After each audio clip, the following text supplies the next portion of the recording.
Dad, do we really have to go to Tyler's graduation party? Jake's voice was small, almost swallowed by the sound of the dishwasher I was loading. He stood in the kitchen doorway, one hand gripping his backpack strap so tight his knuckles had gone white.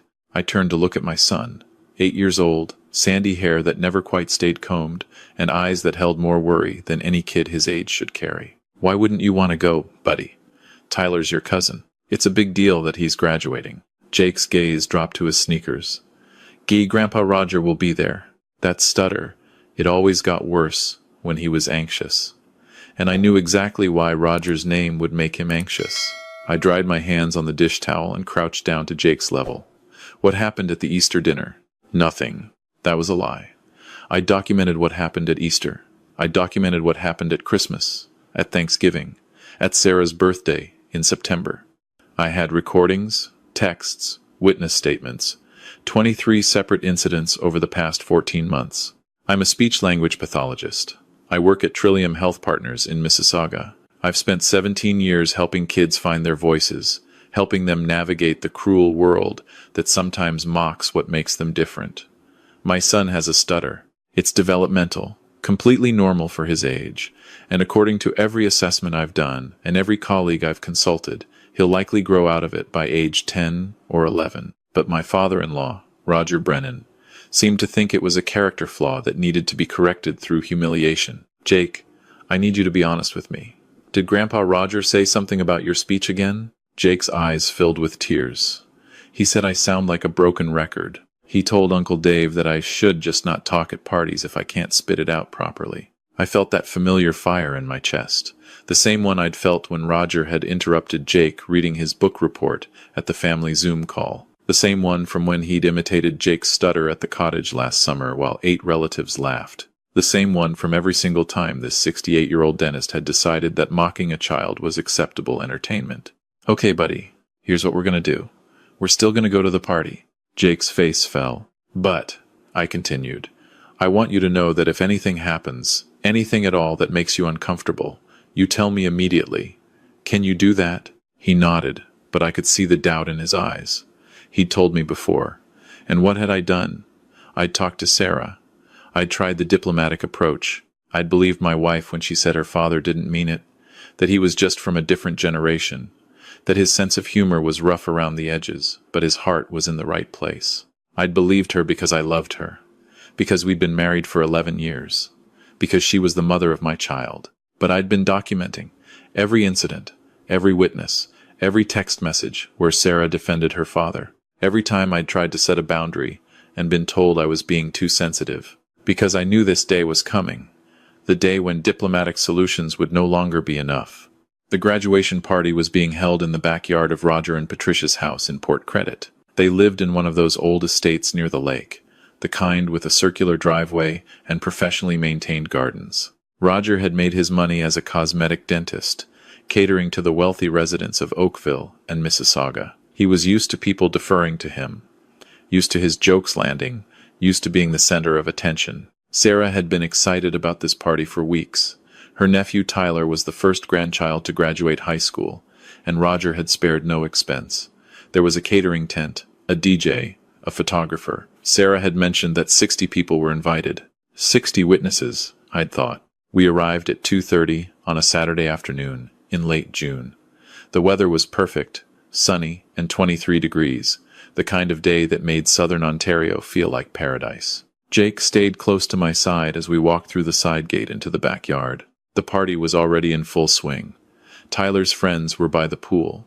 The adults had claimed the patio furniture and the area near the bar. Roger stood near the DJ booth, holding court with a group of relatives I recognized from past gatherings. Richard, Sarah, you made it. Patricia, my mother-in-law, appeared with champagne glasses. She was the opposite of her husband in many ways, soft-spoken and kind, but she'd never once contradicted Roger in the 30 years I'd known this family. Wouldn't miss it, I said, accepting the glass. Where should I put Jake's gift for Tyler? Oh, just on that table by the gazebo. Patricia bent down to Jake's level. And how are you, sweetheart? Would you like some lemonade? Yes, please, Grandma. I watched Patricia's face carefully. She didn't react to the stutter. She never did. but she also never stopped her husband from reacting to it. Sarah had already drifted toward her father. I watched her laugh at something Roger said, watched him pull her into a hug. Roger was tall, still fit for his age. With silver hair he kept perfectly styled. He wore expensive casual clothes, the kind that looked effortless but cost more than most people's car payments. "Richard," Roger's voice boomed across the patio. "Get over here. I want you to meet Dr. Huang. He's a periodontist from Burlington." I guided Jake toward the dessert table instead. "Why don't you grab some cookies, buddy? I'll be right back." I made my way to Roger's group, shook hands with Dr. Huang, endured 10 minutes of conversation about dental implants and cottage rental prices in Muskoka. Roger didn't ask about Jake. He never did. At 4 o'clock, Tyler cut his graduation cake. There were speeches from his parents, from his sister, from Tyler himself, thanking everyone for coming. It was all very sweet, very normal. Then Roger took the microphone. "I'm not much for public speaking," he began, which was absolutely untrue, but I wanted to say a few words about my grandson, Tyler. He went on for 5 minutes about Tyler's accomplishments, his hockey career, his acceptance to Western University. The crowd applauded. Tyler looked embarrassed but pleased. "Now," Roger continued, "I think we should hear from some of the other young people here. After all, Tyler's not the only special kid in this family." My stomach dropped. I knew that tone. I'd heard it before. "Jake." Roger's eyes found my son near the dessert table. "Come up here, buddy. Tell everyone what you think about your cousin Tyler graduating." Jake froze. I started moving toward him, but Sarah caught my arm. "Richard, it's fine. Dad just wants to include him." "Sarah, no. Jake doesn't want to speak in front of 60 people. Don't be ridiculous. It's a family party." I pulled my arm free and reached Jake just as Roger did. Roger's hand landed on Jake's shoulder, firm and proprietary. "Come on, Jake. Just a few words. Tell everyone how proud you are of Tyler." Jake looked up at me, his eyes pleading. I opened my mouth to intervene, but Roger was already guiding Jake toward the microphone stand, adjusting it down to child height. "Go ahead, Jake. We're all listening." 60 people turned to look at my 8-year-old son. The DJ had stopped the music. The only sound was the distant hum of traffic from Lakeshore Road and the rustle of wind through the maple trees. Jake gripped the microphone stand. I'm really proud of T. Tyler. He's really smart and good at hockey." And Roger leaned toward his own microphone, the one he was still holding, and he started imitating Jake's stutter. I'm really proud." Someone in the crowd laughed. I couldn't see who. Jake's face went red. He tried to continue. "Tyler is. Tyler, is." Roger's imitation grew more exaggerated. He turned to the crowd with a grin, like he was doing a comedy bit at the Second City. "Come on, buddy. Spit it out. We don't have all day." More laughter. Not everyone. I saw some uncomfortable faces, people looking away. But enough. Enough people found this funny. Jake's hands dropped from the microphone. He just stood there, staring at nothing, his whole body rigid. And then I saw Sarah, my wife, the mother of my child.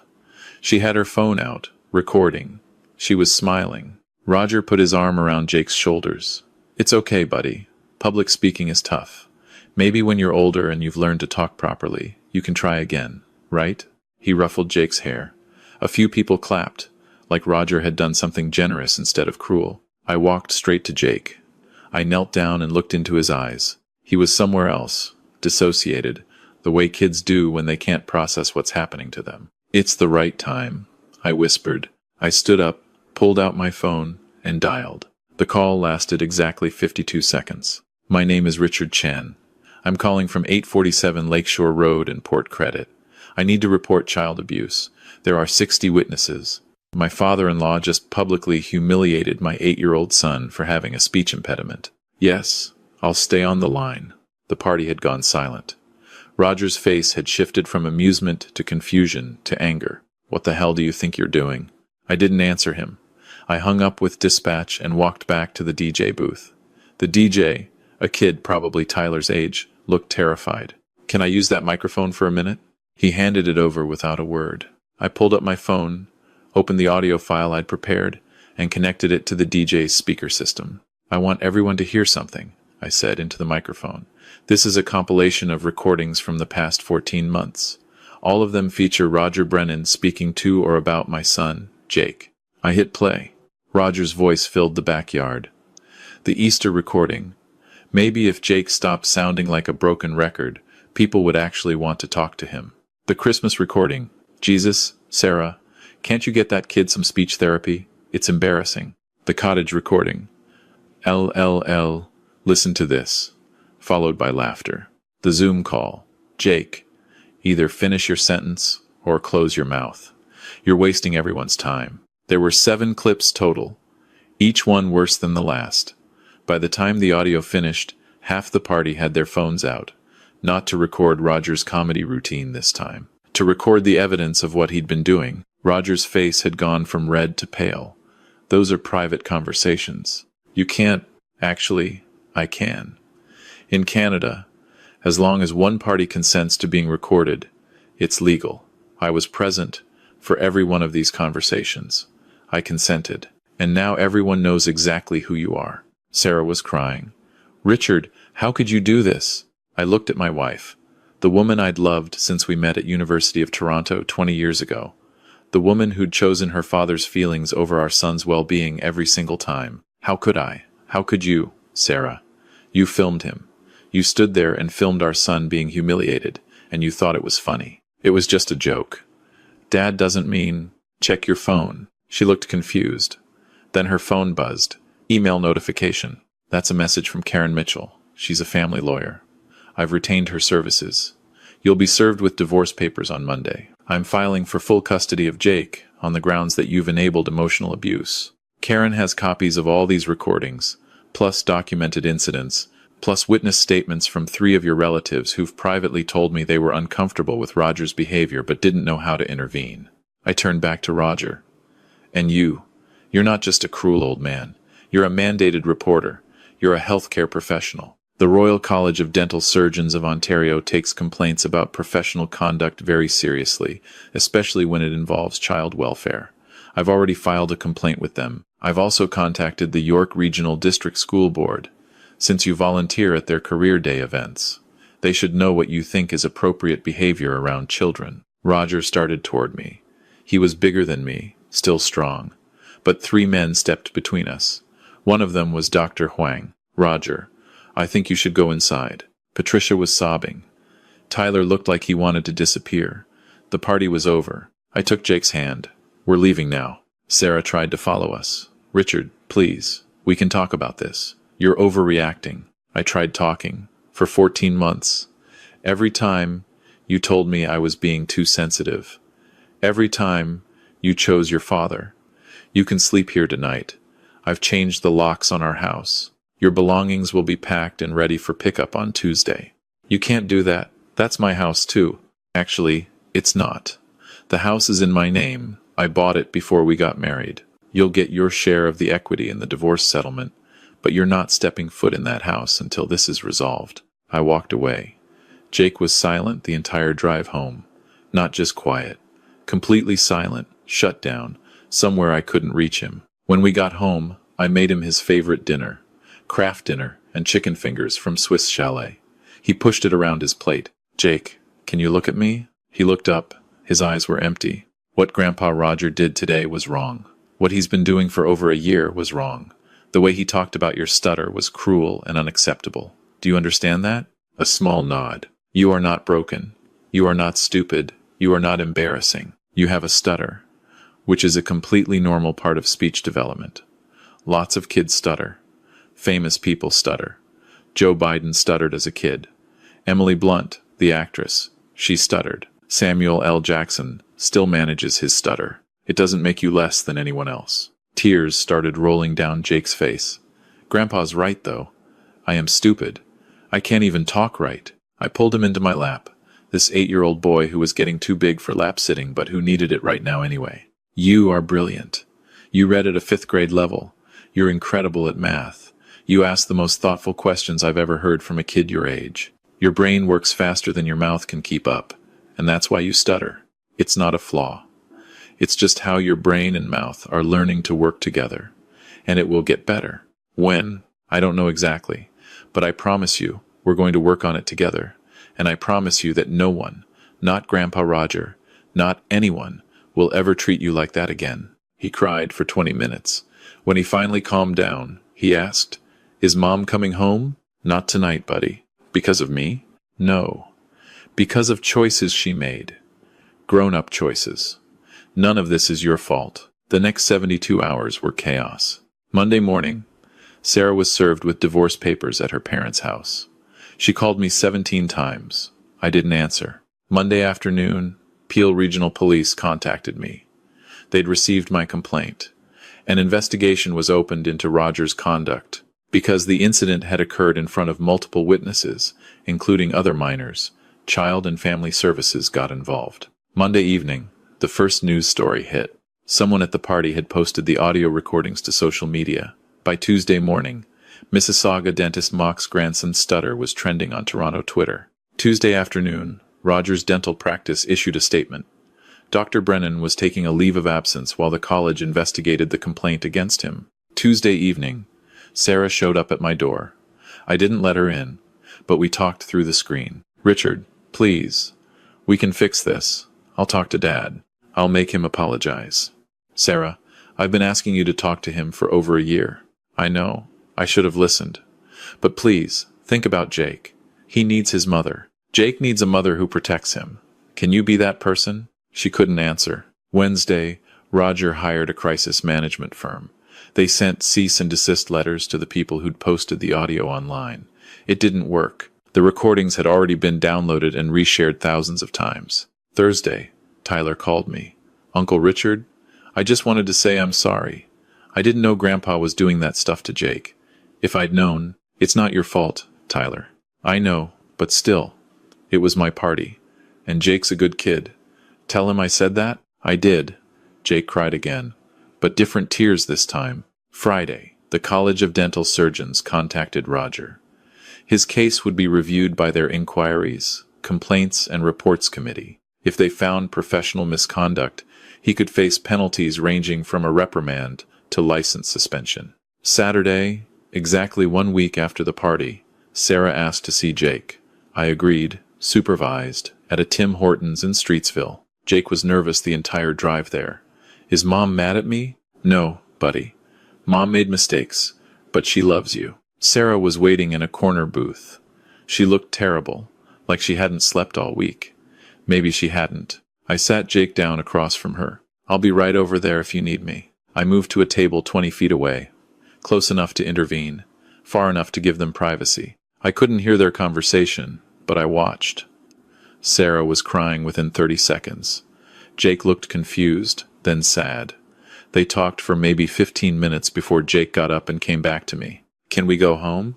"In the parking lot," I asked. "How did it go?" Mom said she's sorry. She said she didn't realize how bad it was. "Do you believe her?" He thought about it. "I don't know. Maybe? That's fair." "Dad, are you and Mom going to get divorced?" "Probably, yes." "Because of me?" "No, Jake. Because your mom and I have different ideas about what it means to protect you, and I need to put you first." He was quiet for a long moment. Then, okay. The legal proceedings took 18 months. Sarah fought the custody arrangement initially, but when her lawyer saw the evidence I'd compiled, he advised her to negotiate. We settled on joint custody with primary residence with me. Sarah got Jake every other weekend and 1 evening per week. One of the custody conditions was that Roger was not allowed unsupervised contact with Jake. Sarah had to choose between defending her father and having access to her son. She chose access. Roger's dental practice never recovered. 3 major clients dropped him. His partners bought him out 6 months after the incident. The college censured him and required him to complete ethics training, but stopped short of suspension. Socially, though, Roger was finished. Half his friends stopped returning calls. He and Patricia stopped being invited to country club events. The humiliation he'd inflicted on Jake had come back to him tenfold. Sarah's sisters both cut contact with Roger. They'd apparently been waiting for someone to stand up to him, and my actions had given them permission to do the same. Both of them had their own stories of Roger's cruelty over the years. The divorce was finalized 14 months after the party. Sarah moved to a condo in Oakville. We were cordial, cooperative, co-parents, but the warmth was gone. The trust was broken. 2 years after the graduation party, I took Jake to his speech therapy follow-up appointment at Sick Kids Hospital. His stutter had diminished significantly. He still had occasional disfluencies, especially when tired or excited, but they were mild. "How's school going?" Dr. Ramesh asked. "Good," Jake said. No stutter on that word. "I joined the debate club." "Debate club? That's fantastic. Are you enjoying it?" "Yeah. Our teacher says I'm really good at research." After the appointment, we stopped at Tim Hortons. Jake got a maple dip donut. I got a medium double-double. "Dad?" "Yeah, buddy? Remember that party? When Grandpa Roger made fun of me?" "I remember. I'm glad you did what you did, even though it was scary." "What was the scary part?" "All of it. But also, I was scared you wouldn't believe me. That you'd say I was being too sensitive, like Mom always did." I set down my coffee. "Jake, I want you to understand something. What Roger did wasn't just mean. It was abuse. Emotional abuse is real, and it's serious. When someone repeatedly targets a person's vulnerabilities to make them feel worthless, that's abuse. It doesn't matter if they claim it's a joke. It doesn't matter if other people laugh. If it hurts you, if it makes you feel small and scared and broken, it's abuse. But how do you know when something is abuse and when it's just someone being mean? That's a good question. Mean is when someone says something hurtful once or twice, realizes it hurts you, and stops. Abuse is when someone knows it hurts you and keeps doing it anyway. Abuse is when there's a pattern, when someone repeatedly targets the same vulnerability, when they do it in public to humiliate you, when they recruit other people to participate in mocking you. Jake absorbed this. "So all those times Grandpa Roger made fun of my stutter, that was abuse?" "Yes. And when Mom said I was being too sensitive, that was enabling. Your mom wasn't abusing you directly, but she was allowing the abuse to continue. She was prioritizing her father's feelings over your safety.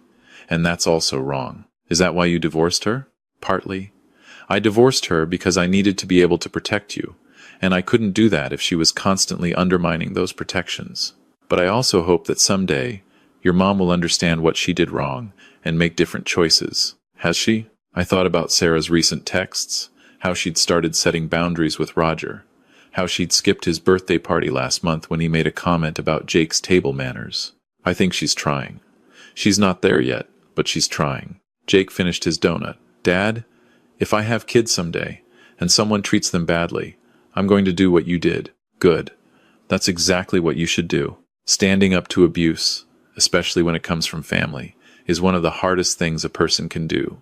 But it's also one of the most important. We drove home through Mississauga traffic, past the park where Jake used to play when he was little, past his elementary school, past all the familiar landmarks of our life. "Dad? Yeah? Do you think I'll ever stop stuttering completely?" "I don't know. Maybe, maybe not. But here's what I do know. Even if you stutter your whole life, it doesn't define you. It's just one part of who you are. You're smart, you're kind, you're brave. You speak up in debate club even though it's scary. You read books that kids twice your age read. You ask questions that make adults stop and think. That's who you are." "Thanks, Dad."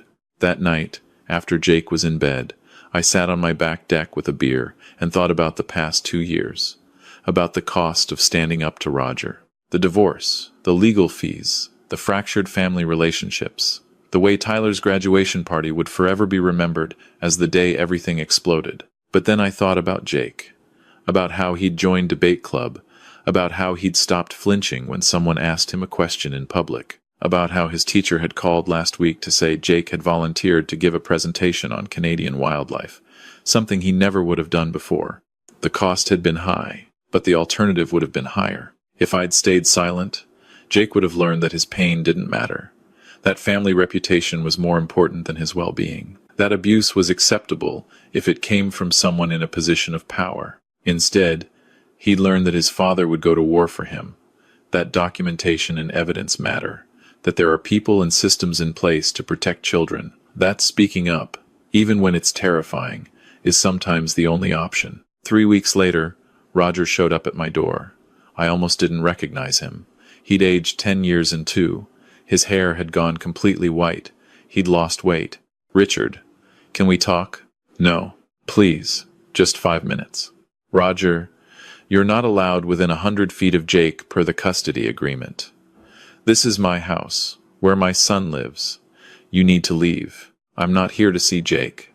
I'm here to apologize to you. I don't want your apology. Then don't accept it. But I need to say it anyway. He looked down at his hands, hands that had written unwanted on my son's emotional psyche through years of cruelty.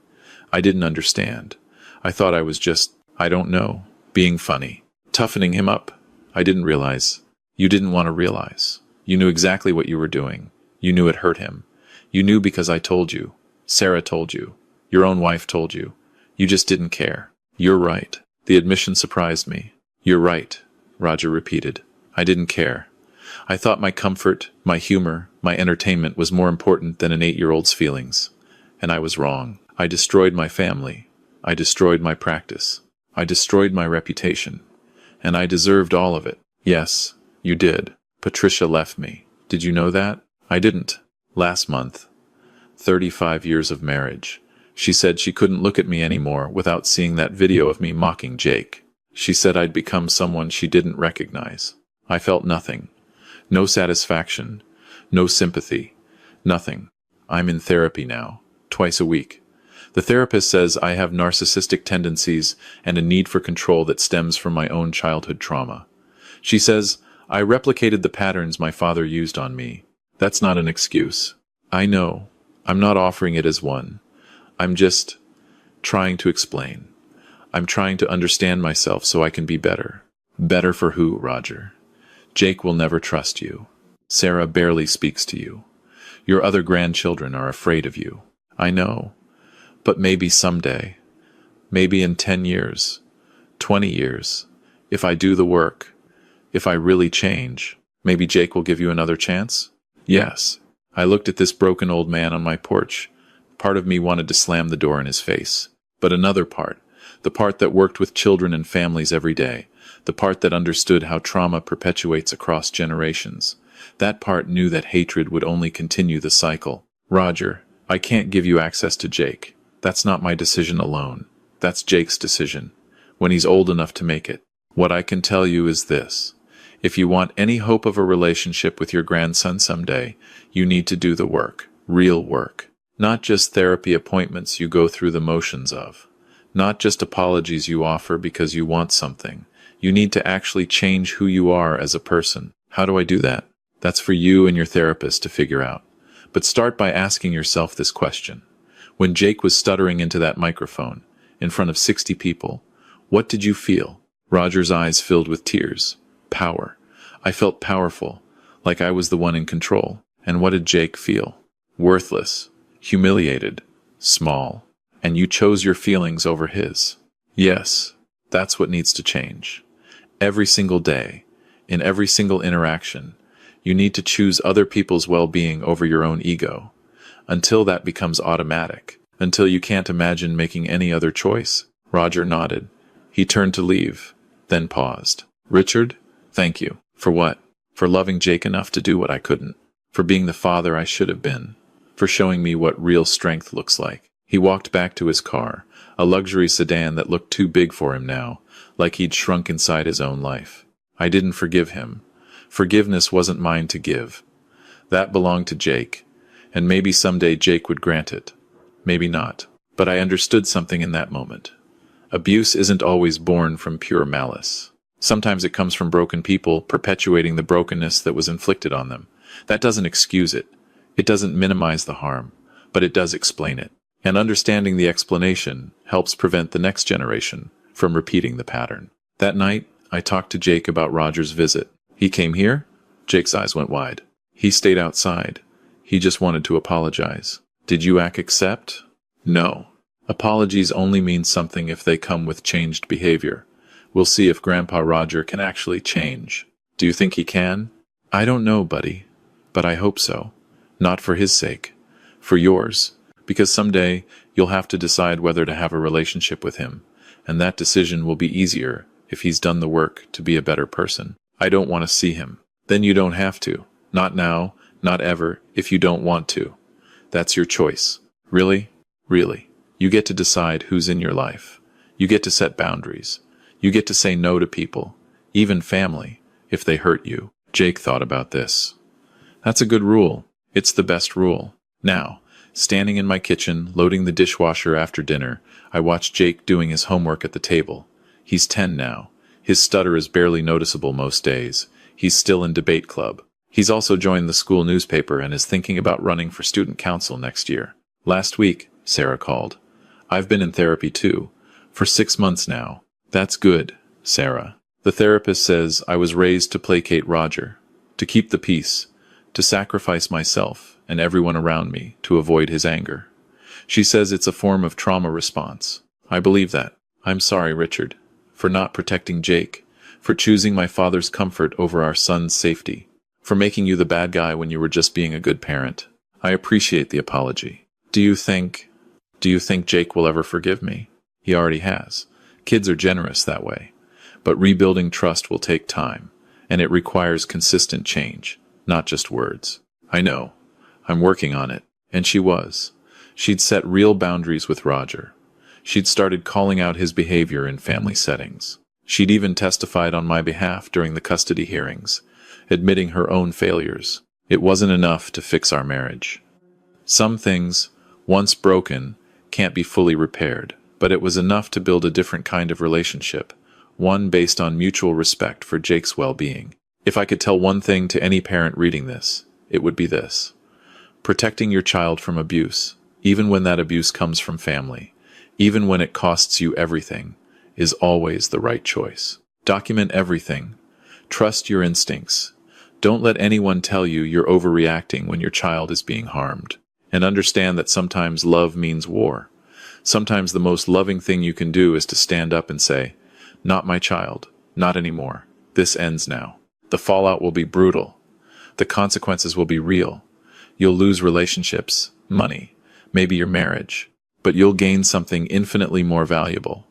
Your child's trust, their safety, their understanding that they matter, that their pain is real, that someone will fight for them. Jake comes over to where I'm standing. "Dad, can I ask you something?" Always. If you had to do it all over again, would you? I don't even hesitate. Every single time, buddy. Every single time, he hugs me. This 10-year-old boy who's learning to find his voice, who's learning that stutters don't define worth, who's learning that he deserves to be protected and valued and heard. I love you, Dad. I love you too, Jake. And that, in the end, is all that matters. The graduation party was 2 years ago, but its lessons will last a lifetime. Not just for Jake, but for everyone who witnessed what happened that day. Sometimes the most important thing you can do is stand up in front of 60 people and say, "This is not okay. This stops now." Even when your voice shakes. Even when your marriage ends. Even when your whole world falls apart. Because some things are worth fighting for. And your child's dignity is at the top of that list.